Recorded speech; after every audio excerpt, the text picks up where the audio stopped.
magyar pálinkának nincsen párja, nincsen párja. Egyedül van, mint a magyar a világba, a világba. Szilva, görde, cseresznye, éljen a haza, egészségünkre!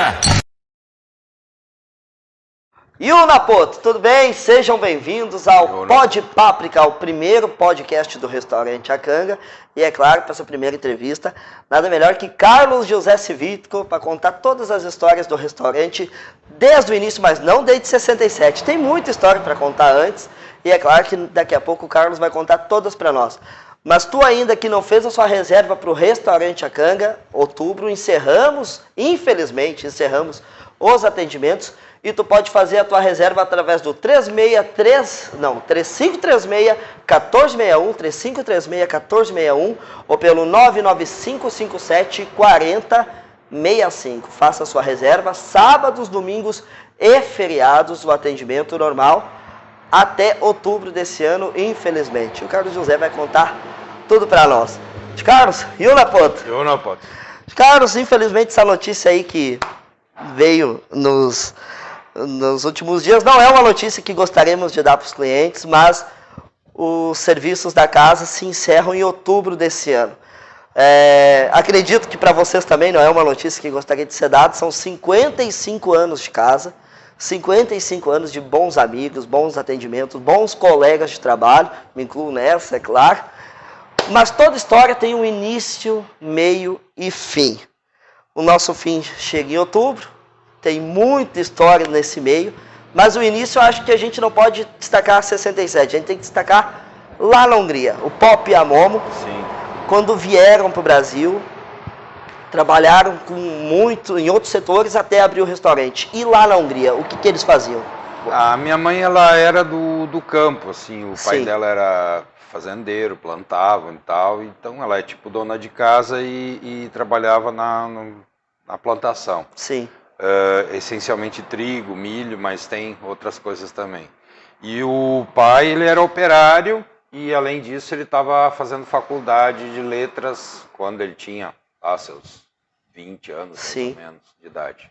Então, só que ele tinha sempre assim aquele desejo de expansão, de melhorar e tal. E dentro do comunismo ele não tinha a menor chance disso. Claro. Então ele acabou tendo que sair de lá, não digo fugindo, mas ele saiu em função do comunismo para buscar uma vida diferente. Sim, lá eles não trabalhavam com gastronomia, lá eles tinham... Não, lá a gastronomia era uma coisa habitual em casa, sim, né? Principalmente a minha mãe, então ela cozinhava para a família toda, né? Sim. Então ela trabalhava, era coisa, sim, de comida caseira e fazia em casa, né? Sim. Só que como eles trabalhavam na agricultura, então sempre tinha 8, 10, 12, 15 pessoas para claro, alimentar. Aí vieram, daí essa questão da cortina de ferro lá, comunismo, tudo mais. Eles moravam em Budapeste? Não, no interior, é bem no sul da Hungria. Bem no sul da Hungria. Hoje ainda é pertencente à Hungria, aquela região? Não, que na realidade é bem na fronteira. Sim. Então, a fronteira com a Sérvia, e tem alguns parentes que estão do lado da Hungria, outros que estão do lado da Sérvia. Então, o pessoal ficou dividido. Claro. Aí decidiram vir para o Brasil, foi escolhido assim de última hora, eles tinham alguma referência no Brasil, por que o Brasil? Geralmente o pessoal de lá ele ia ou para a Austrália, ou para os Estados Unidos, ou para as Américas, né, as Américas do Sul. E como a mãe do meu pai já morava no Brasil... Sim. Então ele achou um meio de vir para cá legalmente, porque a maioria vinha fugido mesmo. Sim. Então ele conseguiu vir legalmente porque a mãe dele já morava aqui. E nessa leva, quando eles vieram somente eles? Veio mais alguém junto com eles? Tem muita gente mais que veio, inclusive vários casais que vieram na mesma época, eles até se tornaram amigos aqui também. Então teve muitos imigrantes naquela época. Sim. A Beth já é húngara, né? A Beth nasceu lá, né? A minha irmã mais velha, ela já veio com 2 anos de idade para cá. Sim. Ela já falava em húngaro, para eles... Sim, naturalmente. Para eles foi complicado essa questão do idioma, ou eles arranhavam um pouquinho já o português? Não, eles não sabiam nada, absolutamente nada. Eles desceram em Rio de Janeiro primeiro, daí pegaram um avião para Porto Alegre, mas não sabiam uma palavra sequer. Meu pai sabia falar outras línguas, um pouco do alemão, do inglês, então aí ele se virava com aquilo ali. Sim. Mas a mãe não, a mãe só sabia falar húngaro e o sérvio também, né, que eles moravam na divisa. Sim. E isso não adiantava nada aqui no Brasil, né? Sim. Então o teu avô, no caso, morava em Porto Alegre. Sim, morava em Daí Porto eles Alegre. desceram no Rio e vieram para Porto Alegre. De navio. Sim. O navio foi até Rio de Janeiro. Sim. E aí de lá para cá eles vieram de avião. A chegada em Porto Alegre, eles ficaram então lá nos teus avós, Sim. até se situar. Como é que foi para ele, pro Popo, que sempre foi o provedor da casa, iniciar do zero e arrumar um emprego num país no qual ele não dominava nada do idioma? Eles vieram para cá com uns, eu não me lembro bem, mas acho que é uns 3 a 5 dólares no bolso. Esse era todo o capital que eles tinham. E aí ele começou a trabalhar como operário na siderúrgica rio-grandense. Naquele tempo ela era lá na Farrapos. Sim. Então lá foi o primeiro emprego dele, porque tinha um chefe lá que era alemão. E aí então esse chefe contratou ele e aí ele falava em alemão com quem entendia, né? Sim. E aí, daí até que ele começou a aprender algumas palavras. Claro.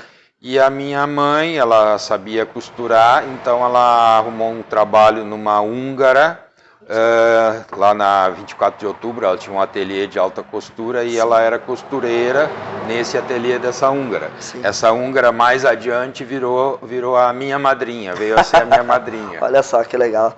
Bom, aí chegado em Porto Alegre, trabalhando, né? Quanto tempo ele ficou lá na siderúrgica? Menos de um ano. Menos de um ano.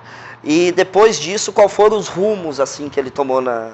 Aí ele conseguiu um trabalho de recepcionista no Plaza, não o Plaza São Rafael, Plazinha, da Senhor dos Passos. E era recepcionista porque ele sabia falar vários idiomas, né? Alemão, inglês, sérvio e outras línguas. Nessa altura ele já dominava um pouquinho português? Mal e mal. Sim. Tá, mal e mal. Mas como ele sabia falar as outras línguas e tinha muita gente de fora que vinha, e o Plaza naquela época era recém foi inaugurado, então era o Plaza São Rafael nem existia, né? Sim. O Plazinha recém foi inaugurado, então era um dos melhores hotéis de Porto Alegre, Claro. Então ele foi recepcionista lá. Sim. Ah, que legal. Nessa altura já estava a caminho, já havia nascido, como é que tá? Sim, eu nasci nessa época, né? Eu nasci, acho que no segundo ano deles aqui no Brasil, eles vieram em 57, eu nasci em 59, então. Olha só. E nessa época ele já estava trabalhando no Plaza. Ah, que legal. Bom, depois disso, depois do Plazinha, qual foi o rumo que eles tomaram? Tá, ele recebeu uma proposta para trabalhar em São Paulo de recepcionista. Sim. Tá, também no hotel chamado Hotel São Paulo, então ele foi recepcionista lá. Ficamos lá em torno de 2 anos, mais ou menos. Aí depois ele recebeu uma proposta no Rio de Janeiro. Olha só. De ser gerente de um hotel na beira da praia, na Avenida Atlântica. Então já foi já foi uma mudança, né? E lá a gente ficou 5 anos. Então, 5 tipo anos. assim, eu tive meu início de colégio foi lá no Rio de Janeiro. Sim. A gente morou 5 anos lá. Não, sotaque não pegou nada, né? Não, quando eu cheguei sim, mas aí depois eu acabei... Como eu era gaúcho, eu tinha orgulho de ser Coisa gaúcho, boa, né? Todo mundo. Então aí eu logo adaptei o meu sotaque ao gaúcho, porque eu sempre dizia que eu era gaúcho. Coisa boa, muito legal. Foi nesse hotel a história do elevador? Sim. Não, o meu pai durante 5 anos foi o gerente do hotel. Sim. E aí então o hotel estava passando nós morávamos no último andar, era o 13º andar. Sim. Era o Hotel Lancaster. E aí então o hotel estava em reformas, Claro. E eu estava sempre ali bisbilhotando os pedreiros, eletricistas e tal, era meio metido a técnico. Aqui, né? Isso aqui faz parte da minha história também, Olha eletrônica. E aí, então, os técnicos estavam trocando o painel de controle do elevador e eu lá bisbilhotando. Certo. E aí o cara perguntava, o que é isso, o que é aquilo e tal. Daí tinha 2 fiozinhos lá que, esse aqui é onde a gente conecta para o elevador subir e descer, porque eles ainda não tinham colocado o painel. E aí então eu entendi o que o cara explicou, né? Fui para casa e tal, e o elevador, no horário do almoço, ele ficou parado no nosso andar, aberto. Aí eu olhei, vi aquele painel pendurado ali com aquele monte de fio, Aí eu encostei os fiozinhos, e aí o elevador, só que eu era o último andar, o elevador subiu. Ele subiu até bater no teto, aí eu me assustei e saí. Até hoje, nem o meu pai, nem ninguém sabe quem foi que bateu com o elevador no teto. Bom, se tiver alguém que nessa época do hotel que sabe da história do elevador, tá aqui o culpado, né? Tá, e também tinha uma escada muito grande no elevador, assim, em formato de caracol, e eu gostava de gritar naquela escada para dar eco, né? Sim. E outra coisa que eu gostava de fazer, eu fazia tipo assim uns helicópterozinhos de papel certo. E jogava na janela. Uhum. E claro que era bonito de ver, né? 13 andares, o helicópterozinho. E agora em acho que foi 2015 ou 2016, quando a gente fez a cidadania húngara, sim. A gente acabou dando um pulo no Rio de Janeiro, visitar alguns amigos, e nós fomos nos hospedar neste hotel. Olha só que legal. Aí eu acabei fazendo a mesma coisa, claro que eu não mexi no elevador, mas, ainda bem, né? Mas eu joguei os papelzinhos de helicóptero no... Relembrar, coisa boa. E dei um grito também na escada para dar o eco. Sim. Então, pelo menos a gente matou a saudade quase 40 anos depois. Coisa boa. Isso dá até uma emoção, né? Se lembrar. Sim. Não, quando eu fui lá, foi muito emocionante. A gente reviveu, a gente pediu para ficar no mesmo apartamento que a gente morava. Olha só. Só que estava ocupado naquele momento. Então eles deram exatamente embaixo dele, então era a mesma configuração e tal. Então, nossa. Para matar a saudade. Um filme na cabeça, né? Sim. Imagino. Bom, e esse foi o último emprego do Pop da Momo antes de abrir o comércio? Antes de vir para cá, sim. Sim. E imagina, Porto Alegre ainda tem uma relação com São Sebastião do Caí, mas consideração assim, São Paulo e Rio, não. Por que São Sebastião do Caí? Como vieram parar aqui no município? Conforme eu falei que a minha mãe trabalhava num ateliê de costura e a minha madrinha, ela morava aqui no Rio Grande do Sul. Sim. Quando ela se aposentou, ela comprou uma chácara aqui, ela faz divisa aqui com o nosso terreno. Sim. E ela comprou uma chácara aqui perto e a gente vinha visitar ela. Claro. Então a gente achou bonito o lugar, que era mais calmo e tal. Sim. Muito mais do que Rio de Janeiro. E outra coisa que o meu pai, quando saiu da empresa, ali do hotel, ele ganhou a indenização. E com o valor que ele ganhou, ele não conseguiria se instalar nem mesmo em hotel. Ele ia fazer um hotel. Sim. Só que ele foi ver os valores de investimento no Rio de Janeiro, era impossível pelo capital que ele tinha. Claro. E ele tentou, então um restaurante, mesmo assim, ele não ia conseguir. E aqui ele conseguiu, com aquele dinheiro, comprar o prédio e daí reformar o prédio e tal e fazer o restaurante naquela época. Claro que 60 quilômetros longe de Porto Alegre, naquele tempo o asfalto ia só até aqui perto, né? Sim. E não tinha tanto movimento quanto agora, na estrada. Sim. Mas foi um peitaço e tal que ele deu e no fim acabou dando certo. Então é porque a minha madrinha morava aqui do lado, né? Então a gente veio pra cá especificamente por isso. Sim. Tinha uma base, né? Tinha uma base, assim, tinha... bom, quando vieram para cá, claro, hoje quem vem, os clientes que vêm, estacionam aqui, vê um patrimônio muito bem feito, né? Patrimônio que ao longo desses 55 anos de trabalho foi adquirido. Mas no início não era assim, né? Não, no início era só essa parte que hoje é o salão do restaurante. Sim. Era a casa, era isso aqui. Sim. Tudo que tem para trás e para o lado foi feito depois disso. Sim. Né? Então era essa primeira sala era o restaurante, a segunda sala era a cozinha e a terceira era a moradia. Sim. Aí aos poucos a gente foi levando as coisas para trás e aí passou a ser o salão, toda a casa antiga, no caso. E vieram para cá em 67 mesmo? 67. E daí logo já abriram o restaurante? Não, a gente veio para cá em maio e aí até outubro foi feitas as adaptações no prédio, né? Sim. Então, reformas e tal. Então, algum tempo a gente morou na casa da minha madrinha, que a gente vinha a pé aqui, é bem perto.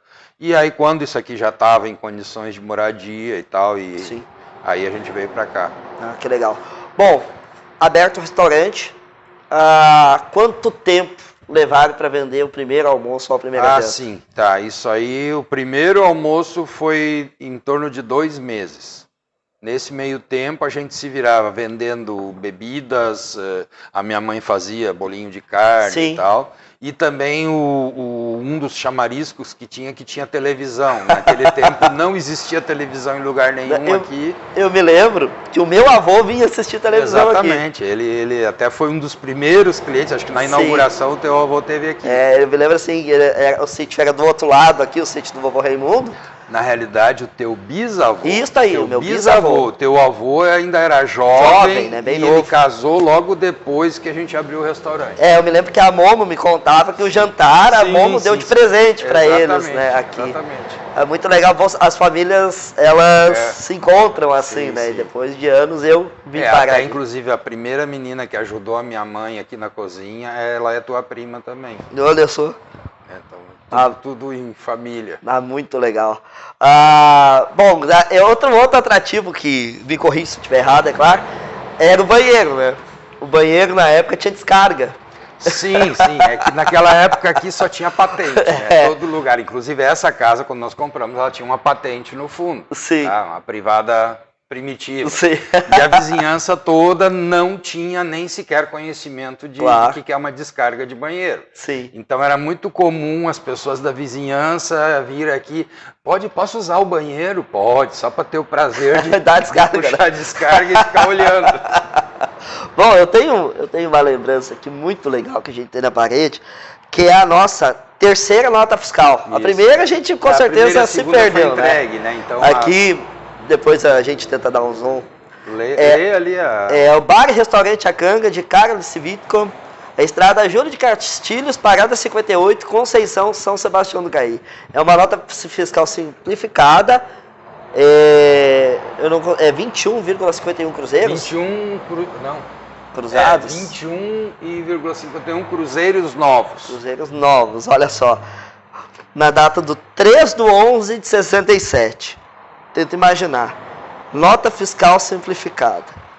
Gente, tenta imaginar. Terceira nota fiscal. Em outubro, no dia 3/11 de 67. Carlos, uma brincadeira à parte. Hoje, se a gente tivesse que emitir uma nota fiscal por cada cliente que já passou aqui, quantas notas nós teríamos? Não tenho a menor noção. Não tem como ter ideia, né? Não sei dizer. Seria muita, né? Nós temos o nosso cadastro pessoal que a gente começou lá por 2010, mais ou menos. Que eu comecei a anotar nome, telefone e tal. Isso para quem quis fornecer essas informações. Sim. Nós temos algo em torno de 4.700 nomes no nosso cadastro, sendo que nem todo mundo quer colocar para não ser incomodado com mensagens e tal. Então, mais ou menos é o que eu tenho de referência de clientela cadastrada. Então, vamos dizer assim, teria que ser no mínimo triplo disso, né? Então, a real. Imagino. Carlos, a pergunta, a gente botou aqui para as pessoas fazerem perguntas sobre o restaurante, a pergunta que mais foi feita é: por que a canga? A canga, tá. Originalmente o pai queria fazer um restaurante tipicamente húngaro, como é realmente, e ele optou entre 2 ou 3 nomes húngaros. Um deles é Csárda. Ele até chegou a escrever esse nome na fachada do restaurante. Sim. Até tem uma foto dentro do restaurante que vocês podem ver que está com esse nome escrito. Csárda em húngaro significa restaurante de beira de estrada, mas é tipo assim, a apresentação é como se fosse um CTG, onde os cavaleiros vinham, iam e tal. Sim. Então era bem rústico. E aí ele... Quando colocou o nome na fachada, o pessoal começava a ler tudo errado. Que escreve CSA com acento. Czárda, daí ainda perguntava se tem a ver com os czares da Rússia e coisas assim. Daí falar russo. Os outros nomes eram muito piores, tá? De pronunciar. Então ele simplesmente, não dá, porque a gente tentava ler com os olhos de brasileiro aquilo que estava escrito em húngaro. E aí nunca dava certo, e sempre acabava fazendo chacota de outros nomes e derivações. E aí então já estava na hora de abrir o restaurante, ele ia usar uma canga para enfeitar a frente do restaurante. Que a gente tinha ido no CTG em Caí, e achou interessante, vamos botar uma canga dessas pendurada na porta da entrada, perto da entrada. E aí tá. Então aí ele pensou assim, poxa, eles vão inventar um monte de nomes errados pro restaurante e no fim vai acabar sendo, é aquele restaurante da canga. Uhum. Daí ele pensou, então vão ficar... Até foi um amigo nosso da família que acabou sugerindo. Então quem sabe já bota direto o nome canga e pronto. Resolve. Deixou provisoriamente e no final ficou um provisório por 55 anos. Olha só, imagina. O pessoal me perguntava, canga é o nome húngaro, canga. Daí, claro, eu sabia da história, né? Quando comecei aqui em 2010. E sempre explica para os clientes, mas é interessantíssimo, né? As pessoas sempre assimilam, mas a canga deve ser algo em húngaro. Então, quando explica, eles, nossa, é uma questão jamais imaginamos. Bom, a canga, nome escolhido, local escolhido. A princípio foi um restaurante totalmente familiar, vocês mesmos trabalhavam, né? Sim. Quando é que começou a se tornar o que é hoje o restaurante? Logo, vamos dizer assim, lá em 69, 70, 71, aí já começou a aumentar bastante. Sim. Aí o pessoal começou a fazer propaganda de boca em boca, porque ele nunca fez publicidade paga, sempre foi propaganda de boca em boca. E aí o pessoal começou a um recomendar para o outro e tal, e aí começou a dar bastante movimento. Sim. Então, tipo assim, em 71, 72 já dava bastante movimento. E claro que nesse meio tempo, nesses 3, 4 anos iniciais, aí foi sendo ampliada a sala pela necessidade de atender mais público, né? Claro. E trabalhavam com o restaurante, a Momo era responsável pela cozinha. A minha mãe era a chefe da cozinha, Sim. O meu pai era da parte do atendimento. Tinha uma assistente inicialmente, depois eu também entrei mais para a cozinha do que para o... Eu já trabalhei, claro, em todas as áreas, né? Sim. Mas na minha adolescência eu era caixa.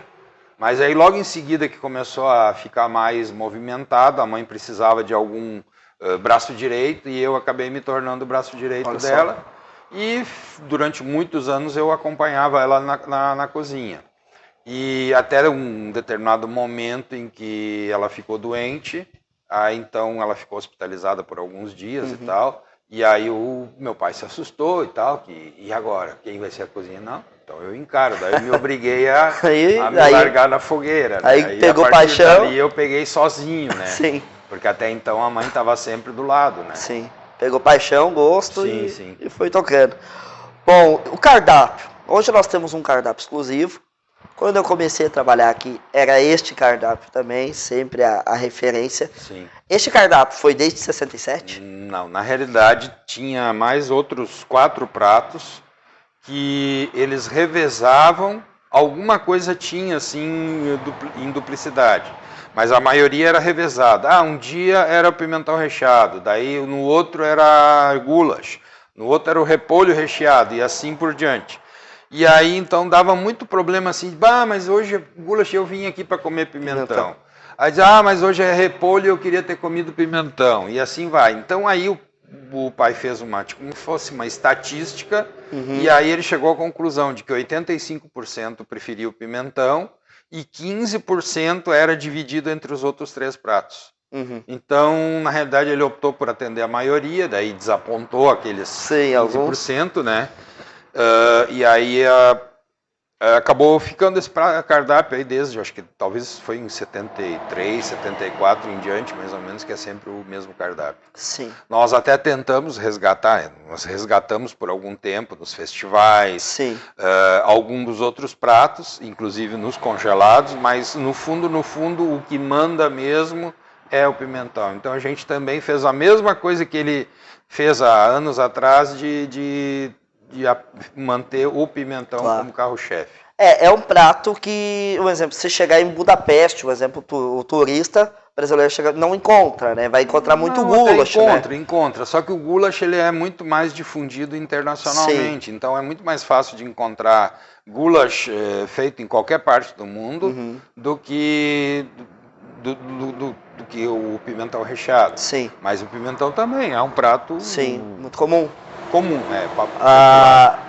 Acho que a diferença, pode-se dizer, é o molho, né? Diferença daqui para lá? Isso é porque a minha mãe adaptou, ela adaptou os pratos ao paladar do brasileiro. Porque, claro que, apesar da gente ter clientes húngaros também, mas a maioria é Sim. brasileiro. Então, a gente notava que quando estava um pouquinho mais denso o molho, o pessoal elogiava mais. Ah, então vamos deixar ele mais denso. Sim. Ah, quando ele estava um pouquinho mais doce, daí o pessoal elogiava mais. Então, a gente conseguiu, ao longo dos anos, adaptar ao paladar do brasileiro. Podemos dizer então, que... muitos que vão daqui para a Hungria e comem o mesmo prato, eles acabam dizendo, ah, mas o de vocês é muito melhor do que o que tem lá. Sim, e podemos dizer que, então, esse molho é de família, é uma receita... Sim, com certeza. Uma receita da casa, não encontra outro lugar. Sim. Bom, tantos elogios, né, que a gente escuta, são vários, né, não são poucos. O molho é o atrativo das pessoas. Eu até acho que o prato combina muito bem. Eu brinco com o Carlão, filho do Carlos, brinco com ele que a gente faz o espetinho da casa, né, a batata, o pedaço da carne, o pedaço do frango, molha no molho e come. É a combinação perfeita da casa. Bom, década de 70, restaurante bem movimentado já, o cardápio escolhido para atender os clientes. Em uma época de fast food, aquilo movimentando, McDonald's, Burger King, o atendimento rápido que se tinha na casa, o cara já está entendendo onde eu vou chegar. O Popper, ele tinha um diferencial no atender os clientes, ele era muito direto. Né? Ele era uma pessoa muito direta a falar com os clientes. Aquela história que o cliente fala, que demora o prato a chegar até a mesa, como é que se chegou a essa história? Não, o cliente demora, tá? Mas na realidade o problema todo da demora é que quando a pessoa está com fome, ela fica mais impertinente. Claro.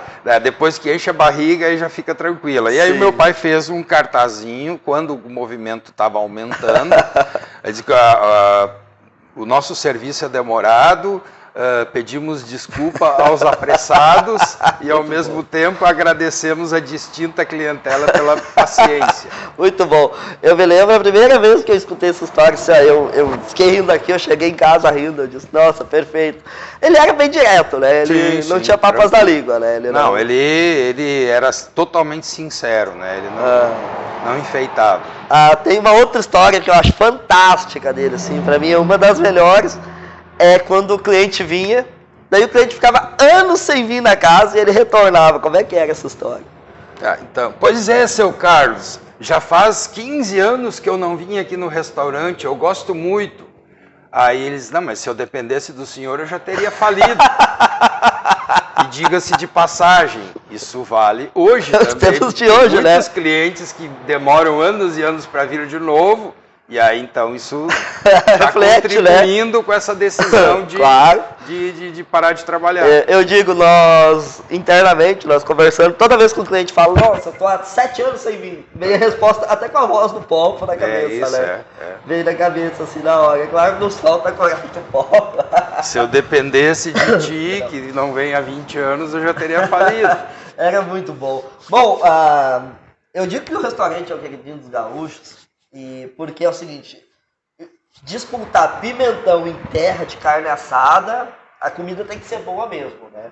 Porque a gauchada aqui é churrasco, mas a Semana Farroupilha é uma semana de feriado, gauchada é acampamento, comendo carne, e nós sempre com essa clientela fiel, apesar dos pesares dos últimos anos, mas sempre movimentado, sempre movendo. Acho que por ter esse prato tão único, isso tem ajudado bastante. Tem um jornalista Zero Hora que veio uma vez comer aqui também, né? E ele pergunta se a criança pode comer comida, né? Inclusive ele fez uma coluna sobre isso. Sim. E essa história... Esse é um cliente tradicional nosso, né? O Sérgio Faraco, gente finíssima. Então as crianças dele na época eram pequenas, tá? Daí ele perguntou, mas e seu Carlos, a criança pode comer essa comida? Mas o que o senhor acha que as crianças comem na Hungria? É muito bom, né? Imagina. Aí, claro, aquela preocupação, né? Talvez uma comida só para adulto é o não conhecer, né? E aí eles... Não, então, vou perguntar, né? E o povo tinha esse jeito direto de A trabalhar. história do vegetariano também. Também. A história do vegetariano. Isso foi também daquela época de hippies, né? Ali da década de 70. Na realidade não era tão comum o vegetarianismo como é hoje, veganismo e tal. Então, e ele tinha esse cardápio e não abria mão. No início nem salada não tinha. Sim. Nós é que instituímos agora, de uns 10, 12 anos para cá, que a gente instituiu a salada. E, então era essencialmente carne, frango, batata e tal. E aí o pessoal chegava e dizia, mas seu Carlos, mas o que o senhor tem para vegetariano? Eu sou vegetariano. As pessoas vêm aqui para comer e não para vegetar. É muito boa, a história é fantástica. Eu me lembro a primeira vez que eu ouvi essa história, nós ainda não tínhamos os pratos vegetarianos. Sim, né? sim. E aí foi uma cliente que perguntou, não, eu sou vegetariano. E aí, a cliente comeu batata, comeu. E depois, no final, tu me contaste a história dele, né, do vegetariano. É uma história que eu nunca mais me esqueci. É sensacional. E os clientes até hoje perguntam por ele, né? Não a questão, até sabem que o falecimento dele já, mas perguntam, querem saber a história. Sim, comentam sabe? alguma coisa sobre ele. Ele o foi um atendimento ícone dele. dentro da casa, né? Aqui tem pra ver, tá a fotinho dele da mão. Aqui também no nosso cardápio ali, a caricatura, né, o desenho. Ficou sensacional. O Pop e a Amon, então, montaram o restaurante, sempre foi familiar, a família trabalhou aqui. E aí teve uma transição nesse meio tempo. Né? O Pop já com uma idade já trabalhou, fez o dele. E o tio Carlos já trabalhava aqui na frente, depois assumiu a cozinha. Quando é que tu assumiu definitivamente o restaurante? Houve essa transição? Foi em 93, quando os dois se aposentaram praticamente juntos, Sim. a diferença assim de pouco tempo. Sim. Então, quando ele se aposentou, aí ele declarou para nós no ano anterior, diz, olha, eu vou ficar só até o final do ano, depois disso eu não quero mais administrar. Então ele colocou para os 3 filhos, né? Eu sou o filho e 2 filhas, digo, daí se algum de vocês quiser assumir, aí então eu estou parando. E aí então o único que teve interesse em assumir fui eu, né?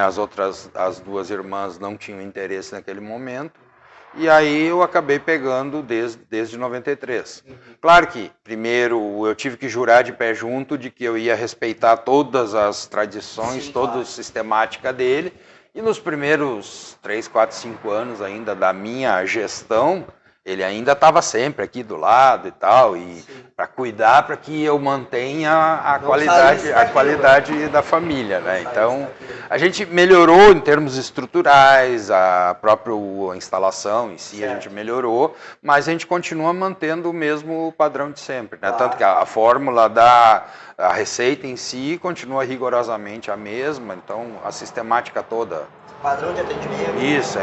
A gente só tentou melhorar isso, né? Porque a gente teve alguma consultoria de 10 anos para cá, na realidade, a gente teve consultorias para melhorar o atendimento, melhorar a qualidade do trabalho, rentabilidade, própria estrutura física em si também, então teve bastante orientação nisso aí. Então a gente modernizou, mas sem perder a personalidade, esse foi o objetivo. Eu nunca me esqueço que o nosso arquiteto, quando projetamos as reformas, ele disse, não, mas restaurante tem que ser pintado de cor de laranja. Aí eu digo, não, nesse ponto eu vou manter exatamente o mesmo padrão. É o verde embaixo, branco em cima, com a faixa das cores da bandeira da Hungria. Então a gente manteve. E hoje isso aqui está parecido como se fosse um museu. Porque a gente recolheu um monte de objetos antigos que a gente foi, até mesmo as ferramentas do restaurante, e a gente acabou montando como se fosse um museu mesmo, o próprio restaurante em si. Ele tinha, como dá pra ver, ele tinha uns hobbies também, né? Fotografia, marcenaria. Isso, sim. Né? Trabalhava bastante. Na marcenaria era o meu avô. Seu avô. Meu avô e eu trabalhei de auxiliar dele. E aí então eu aprendi um pouco da marcenaria, daquela marcenaria antiga, né? De trabalhar com a plana, trabalhar com a lima, a algrosa, e é o modelo antigo, né, do artesanal. E o meu pai, ele também tinha alguma vocação técnica, né, tanto tipo assim, a prática de oficina eu aprendi com ele, porque ele trabalhou na siderúrgica, né, trabalhava na parte de manutenção e tal. Então ele tinha algum conhecimento dessa parte. E eu também me dediquei bastante à parte técnica, depois mais à eletrônica também. E assim eu sabia fazer um pouco de tudo, né? Sim. Bom, aí aquela transição da vida que a gente não percebe que vai ocorrendo aos poucos. Eu digo que a gente não percebe porque em algum momento eu fui só filho e hoje eu sou filho e sou pai também. Nessa transição, assumido o restaurante, vieram os filhos, 3 também, né? 2 Sim. meninos e uma menina. Como era a relação dos teus filhos com o restaurante? Inicialmente o restaurante eles diziam, o restaurante do vovô. Sim. Mas aí depois desse período lá de 93, aí eles já eram um pouco maiores, ainda estavam começando para a adolescência, ainda não, né? E aí eles começaram a se habituar a trabalhar e a fazer também, tanto que cada um deles sabe fazer alguma coisa dentro da atividade do restaurante. Sim. Mas vamos dizer assim, no início eles não tinham muito interesse porque ainda eram jovens demais. Mas à medida que foram crescendo, eles acabaram se adaptando, né? Então dá para se dizer que eles 3 teriam condições de fazer praticamente tudo que a gente faz aqui. É uma geração de Carlos, né? Então, sim, o Carlos, José, o vovô, e o Carlos pai e o Carlos filho. É uma coisa incrível, assim. E o Carlão também, né? Ele aprendeu os ofícios aqui na frente, claro. Aprendeu lá atrás. Então ele também tem essa... continua sendo familiar, tanto que hoje meu pai já faleceu e a mãe, mas eu sou a 2ª geração. Aí então nós temos a 3ª geração, que é o Carlão, a Agnes e o Rafael. E já os netos também, tem 2 netos participando, tá? Atendendo junto, e a menina, por exemplo, a Érica está ajudando a encher pimentão, a preparar pimentão, então já estão pegando assim, são 4 gerações que estão trabalhando dentro da atividade. Se vê que manteve em família, né? Sim, isso claro. Isso é o fundamental. Bom, nesse meio tempo, o restaurante, o Carlos assumiu, tivemos a perda do Poco em 2008. Sim. Ele, infelizmente, nos deixou, mas junto nessa tristeza deixou um legado do restaurante e tudo mais.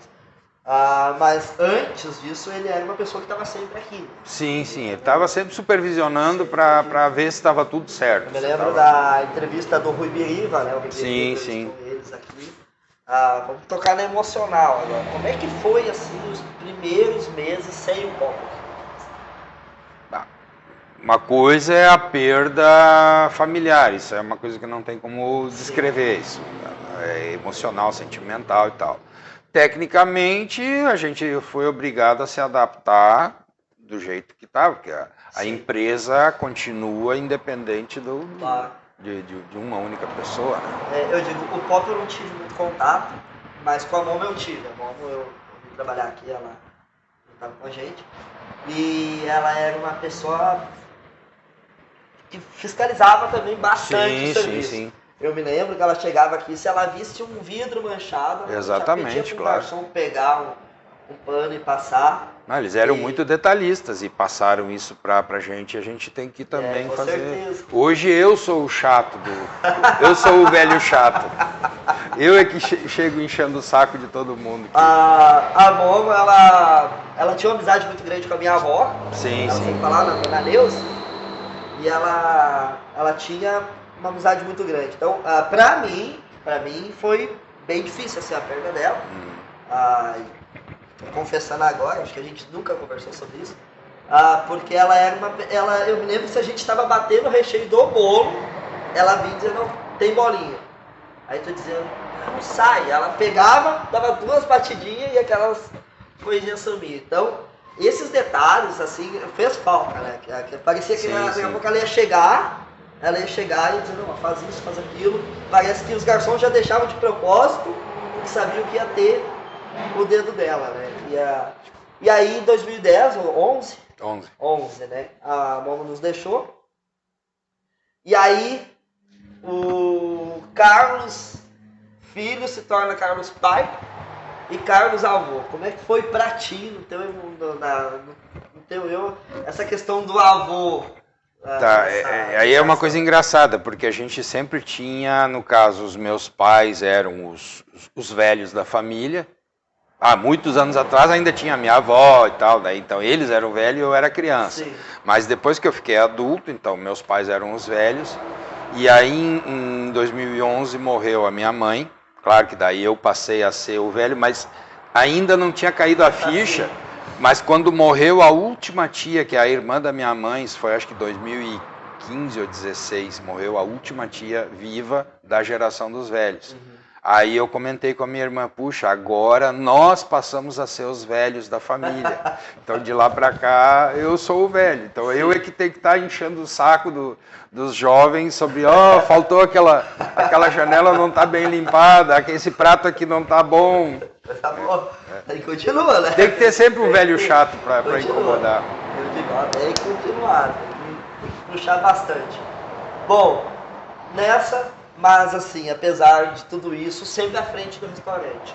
Desde que assumi em 93, sempre ficou... Não, na frente, no meio, atrás, então em todos os setores. Né? E numa empresa pequena, o patrão é tudo. O patrão é faxineiro, o patrão é descascador de batata, é administrador, financeiro, tudo. Chegou um momento na casa que trabalhávamos ali atrás. Tu e a Agnes, Sim. Né?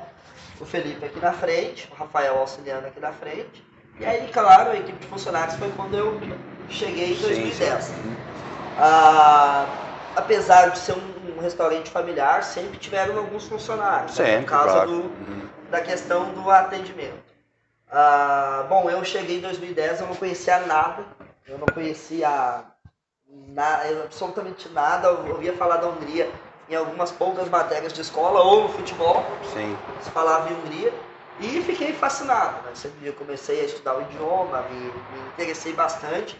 E me interessei pela casa. Cheguei a trabalhar somente aqui há algum tempo. E me tornei praticamente braço direito do Carlão no atendimento aqui. Em algum momento tu teve um braço direito, alguém que possa dizer assim, não, esse foi o meu escudeiro aqui, que trabalhou comigo. Aqui na frente? Ou no restaurante em si, assim. Isso são várias pessoas que eu não posso, se eu citar uma, daí eu vou estar esquecendo da outra, mas teve várias pessoas sempre que ajudaram, que tanto no meu lado quanto aqui na frente, pessoas que foram em épocas diferentes, pessoas diferentes, né? Então, melhor não citar quem, porque senão acabo esquecendo de alguém. Mas o segredo todo que, tipo assim, a parte operacional, ela era sempre treinado pessoas para nos ajudarem. Sim. Só que lá na hora de colocar o temperinho dentro da carne, o sal e as outras coisas e tal, na hora de fazer a mistura lá no caldeirão da bruxa ou do bruxo, sempre foi ou eu, o Carlão, ou o Rafa, ou a Agnes. Sim.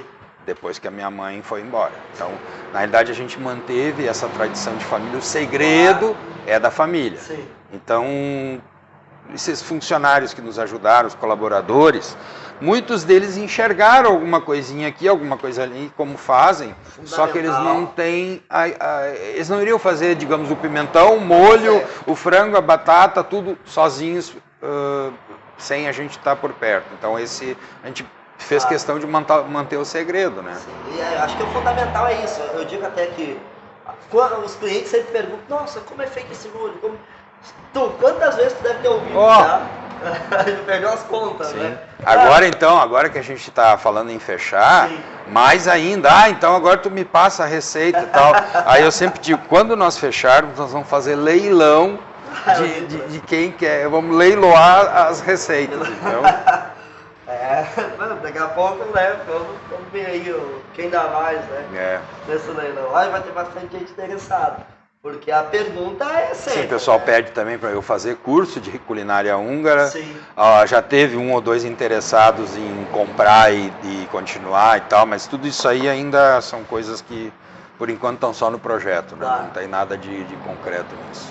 Entendo. Nesses últimos anos também, a Canga foi premiado com um vídeo húngaro, sim, né? lá na Hungria. Isso. Produzido pelo Henrico, né? Sim, sim. Cliente da casa, também descendente húngaro. Exato. Como é que foi gravar esse vídeo e falar somente em húngaro? Para mim e para minha irmã não teve maiores dificuldades, Sim. porque a gente já fala húngaro em casa, né? Sim. Então, e o Henrico, ele é descendente de húngaro, então ele também fala. Sim.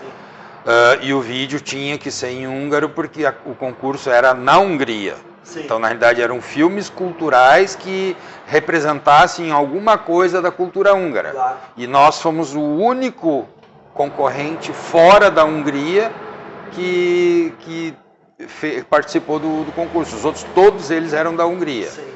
E aí, então, a nossa proposta era, tipo assim, levar a cultura húngara para fora do Brasil. Então, Sim. esse foi o foco do Legal. vídeo. E nós ganhamos o prêmio de interatividade, ou seja, o maior número de curtições, o maior número de participações, de comentários e tal. Foi disparado. Nós estávamos, naquele momento, estávamos em 2.500 curtidas. Sim. E o segundo lugar estava em menos da metade. Tá? Então, graças a essa clientela que a gente formou aqui no Brasil, 98% das interações foram do Brasil. Tá? As pessoas até acabavam entrando e botando o tradutor para fazer comentários em húngaro.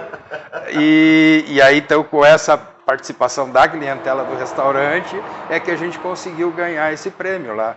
Coisa boa. Eu digo assim... E não é nada, foi um valorzinho em dinheiro razoável. Claro, né? Então não contar, dá para dizer que... Sem contar, E mais ainda a divulgação, né? né? A divulgação tanto a nível de Brasil quanto em termos de Hungria. O consulado participou do evento. Sim. Então a gente teve assim pessoas de fora do Rio Grande do Sul, do Brasil todo, húngaros e tal, também interagiram. Então foi uma coisa assim muito boa para a divulgação. Ótimo. Eu sei que essa minha paixão pela Hungria, né? Meus estudos, eu fiz muitas amizades com pessoas que moram na Hungria, algumas pessoas descendentes de húngaros que foram e moram na Hungria, e hoje eles têm uma relação também com o restaurante muito grande, apesar de ser só via internet. Eles têm as comunidades húngaras de Jaraguá do Sul, a Serva Anastácio de São Paulo, né? Estão sempre também compartilhando as coisas do restaurante e participando. Eu acho que isso é muito, muito legal. Inclusive, eu cheguei a fazer amizades pessoais, pessoa que tinha restaurante em São Paulo, Sim. São meus amigos pessoais. Inclusive, nós até já chegamos a visitar o restaurante húngaro em São Paulo. Então, Sim. a gente tem contato direto com esse pessoal. Isso é muito bom. E o mais engraçado de tudo, existe um restaurante Akanga em Portugal. E o dono é meu amigo também no Face, só que ele não é de comida húngara, ele Sim. é comida portuguesa, né? Mas só o nome é o mesmo, que a gente fez a busca, restaurante Akanga e tal. Sim. Aí no fim a gente se cruzou e hoje a gente é amigo do pessoal. Só. E olha a coincidência, o filho do dono desse restaurante Akanga em Portugal é casado com uma húngara. Olha só como se junta, né, as histórias. Isso é sensacional. Bom, muita história, muita coisa para contar, muita alegria e também muita tristeza nessa despedida da casa. Como foi a decisão assim, final de encerrar as atividades? Bom, o principal motivo é em decorrente da crise que a gente vem passando agora nesses últimos anos. Sim. Tá, a gente já questionou várias vezes como é que ia ser a continuidade ou não, mas realmente a pandemia foi uma coisa assim que arrasou, tá? Uma pequena empresa, a gente não tem a estrutura para bancar 2 anos de movimento Sim. fraco. E a pandemia acabou provocando uma redução na frequência das pessoas. Os clientes continuam sendo os mesmos, Sim. só que a frequência deles diminuiu. Sem contar lá no primeiro ano que absolutamente não vinha ninguém. Sim. Então a gente ficou uns 2, 3 meses praticamente zerado aqui no movimento. Sim. E aí depois começou devagarinho a aumentar, só que a gente, passados 2 anos, a gente não passou dos 50% de movimento. Sim. E as despesas têm aumentado, a estrutura é grande, nós fizemos estrutura para atender 200 pessoas, e eu estava atendendo 40, 50, Sim. e aí então por isso a gente se forçou a tomar essa decisão. Aí Doeu muito, claro, a gente ficou muito tempo questionando, vamos parar, porque é questão da tradição e a gente tem uma ligação afetiva muito grande com os clientes. Certo. Tanto que dá para ver nas redes sociais o quanto tem de interação, de não pode parar e tal. Bom, nós postávamos alguma coisa de propaganda de algum evento, Sim. dava em torno de 200 curtidas. Sim. Quando a gente fez o comunicado de que a partir de outubro, depois de outubro a gente ia parar de trabalhar, aí nós já estamos em mais de 600 curtidas nesse comunicado. E sem contar nas centenas e centenas e centenas de comentários, quase todos eles dizendo para a gente continuar e tal, dando força. O que eu posso dizer em relação a isso? A gente realmente vai parar por essa dificuldade que a gente estava tendo de manter. Sim. Então, os clientes curtem, os clientes compartilham, os clientes comentam, mas o mais importante para nos manter em pé é a frequência. Sim. Então, no momento que há frequência, a empresa se mantém. No momento que não tiver frequência, não tem como se manter. Claro. Então, essa é uma questão assim de que depende mais da clientela do que de mim propriamente. Sim.